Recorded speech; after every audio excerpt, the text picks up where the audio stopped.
આ 10 વર્ષમાં તમને જે કોઈ પણ ખાટા ઓટકાર આવ્યા હોય એ એક પણ ખાટો ઓટકાર આવનારા સમયમાં નહીં આવવા દો.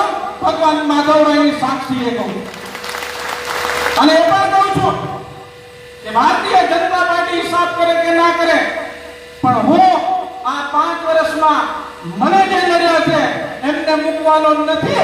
એ પણ આ જાહેર મંચ પરથી કહું છું.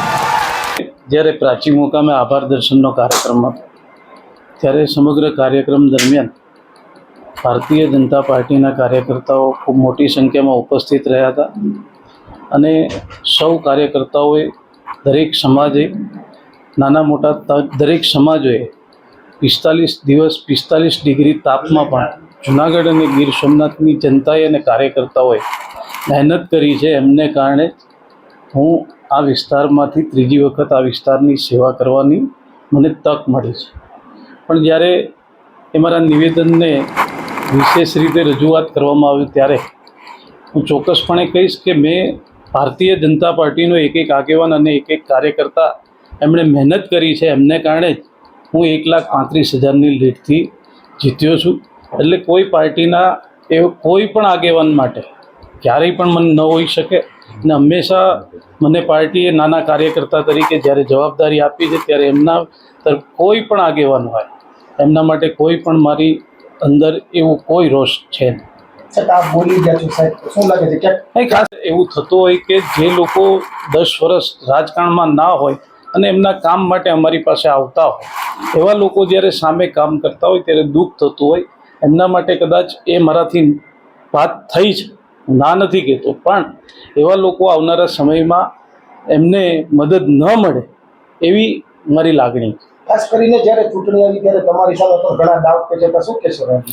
એ તો ચૂંટણી પૂરી થઈ ગઈ. ભારતીય જનતા પાર્ટીના સૌ કાર્યકર્તાઓને આગેવાનોએ એક અવાજે કીધું હતું કે આ વિસ્તારમાં રાજેશ ચુડાસમાને ટિકિટ આપવી જોઈએ અને એના કારણે જ મને ટિકિટ મળી અને વિજય પણ એટલા માટે જ થયો. ખાસ કરીને ડોક્ટર અતુલચંદનો કિસ્સો તો તમારે સમાધાનની વાત કરશો, ક્યાંક ને ક્યાંક નાણાકીય લેવડ દેવડની વાત. ખાસ કરીને મેં ત્યારે પણ એવું કીધું હતું ચૂંટણી દરમિયાન કે અમારા પરિવારનો મામલો છે અને એ પરિવારનો મામલો અમે ઘર બેઠા નિર્ણય કરી લીધો છે.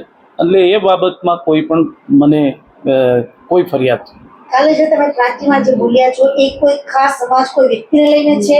પણ અમારા 10 વર્ષના શાસનમાં અમારી સાથે કામ કરતા હોય, રાજકારણમાં ના હોય એવા લોકો, જે પાર્ટી વિરુદ્ધમાં કામ કરે, જે લોકો રાજકારણમાં નથી, હું હજુ પણ કહું છું, એવા લોકો જ્યારે સત્તાનો સાથ લઈને કામ કરતા હોય, એમને મદદરૂપ થયા હોય, ત્યારે એવા લોકોને હવે આવનારા સમયમાં મદદ નહીં થાય એવી મેં વાત કરી. અચ્છા, કોંગ્રેસ દ્વારા જે રીતે આક્ષેપો કરવામાં આવ્યા છે, અનેક રીતે તર્ક વિતર્ક કરે છે, એના વિશે શું કહેશો? આજે સવારથી જ કોંગ્રેસ દ્વારા અનેક, ખાસ કરીને કોંગ્રેસે જે કંઈ પણ પ્રતિક્રિયા આપી હોય હંમેશા ક્યારેય હું કોઈ પણ કોંગ્રેસના લોકો શું કરે છે એમાં મારી કોઈ પણ વાત મૂકતો નથી. પણ મેં કીધું એમ કે ખાસ કરીને તાલાળા વિધાનસભાની વાત પ્રિન્ટ મીડિયા, ઇલેક્ટ્રોનિક મીડિયાના માધ્યમથી મારી પાસે આવી છે.